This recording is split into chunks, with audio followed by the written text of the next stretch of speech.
Friends, welcome back to my channel. So I hope তোমরা সবাই খুব ভালো আছো আর আমিও অনেক ভালো আছি। তো আজকে আমি তোমাদের সাথে শেয়ার করবো এই সুন্দর ব্রেসলেট মেকিং প্রসেসটা।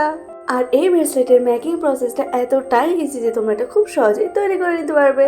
আর এমন ধরনের সুন্দর সুন্দর ব্রেসলেট তৈরি করে তোমরা তোমাদের ফ্রেন্ডসদের বা বেস্ট ফ্রেন্ডকেও গিফট করতে পারো। আর এটা আমি আমার বেস্ট ফ্রেন্ডের জন্যই তৈরি করেছি। তো ব্রেসলেটটার ডিজাইন এতটাই সুন্দর, আশা করছি তোমাদের পছন্দ হবে। আর এমনই সুন্দর সুন্দর ভিডিও পাওয়ার জন্য আমার চ্যানেল প্লিজ তোমরা সাবস্ক্রাইব করে নিও। তো চলো তোমরা এবার পুরো ভিডিওটা দেখতে থাকো।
ভিডিওটা কেমন লাগলো কমেন্ট করে অবশ্যই জানাবেন। আর আমার চ্যানেলটা সাবস্ক্রাইব করে নেবেন এরকম সুন্দর সুন্দর ভিডিও পাওয়ার জন্য, ফ্রেন্ডসদের সঙ্গে শেয়ার করে নেবেন। তো চলো দেখাবে নেক্সট ভিডিওতে। আজকের জন্য বাই বাই। ততক্ষণ সুস্থ থাকো, ভালো থাকো।